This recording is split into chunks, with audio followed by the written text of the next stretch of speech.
social, amb inversió, i cap avenç concret, cap nova competència, cap nou projecte, cap nova gran inversió, ni consulta amb efectes reals ni pacte fiscal. Per tant, la caracterització que nosaltres fem d'aquests governs és molt i molt negativa, perquè els governs han de ser jutjats pels seus resultats, i resultats cap ni un. Tercera qüestió que us volia dir. Per què? La primera raó, en Mas no volia donar la cara.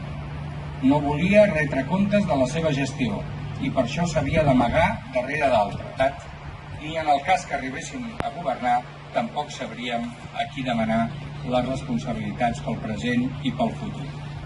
Hem de dir moltes coses sobre aquesta fórmula estranya. Diuen que se justifica perquè volen convertir les eleccions en un plebiscit. I aquí hem de dir les coses molt clares. De les eleccions del 27 de setembre el que sortirà és una majoria parlamentària. Ja que no el programa, com a mínim, amb què s'han posat d'acord per anar junts, Esquerra i Convergència. Però realment plebiscit que seguís el camí que portem fins ara. Un camí de liu, de retallades i de cap avenç concret.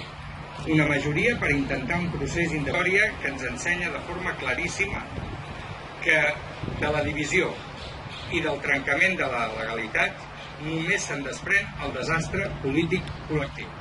I per tant nosaltres volem fer un pas en alternativa. Una alternativa que és cercar un nou acord amb la resta d'Espanya que els ciutadans puguin votar en referèndum. Aquesta és la nostra opció. Una opció que té l'aval del diàleg que mantenim permanent i dels acords amb el Partit Socialista Obrer Espanyol, però que també està recollint suports d'altres entorns polítics que veuen inevitable, veuen positiu renovar el nostre pacte constitucional de l'any 1971. La nostra oferta política és ben senzilla. Una Catalunya millor i una Espanya diferent. Això és el que proposem i això és el que treballarem d'aquí a les eleccions, però sobretot a partir del dia 28.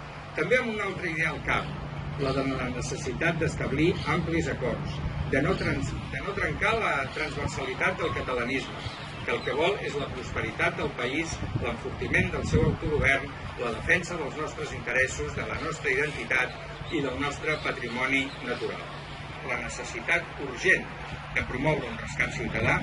El tercer punt és recuperar el prestigi de la política, combatre aferrissadament la corrupció i el frau fiscal, i el quart punt és precisament aquest de cercar un nou acord amb la resta d'Espanya que ens permeti votar. Aquest és el conjunt, l'eix, el nucli de la nostra proposta política. Treballar en forma d'estudiar, en forma de parlar amb els veïns, en forma d'escriure articles, de ser presents a les festes majors. Les no seran com les d'altres anys, probablement, ni per la durada ni per la intensitat.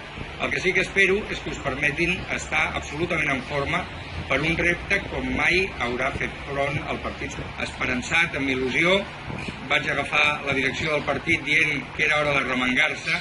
Doncs si volia remengar-me pel partit, què no faré pel meu país i pels meus conciutadans. I per assolir l'èxit que crec que la nostra proposta mereix, us necessito a tots i a totes. Por lo sencillo que son las encuestas. Las encuestas son encuestas, señalan un punto de opinión en un momento.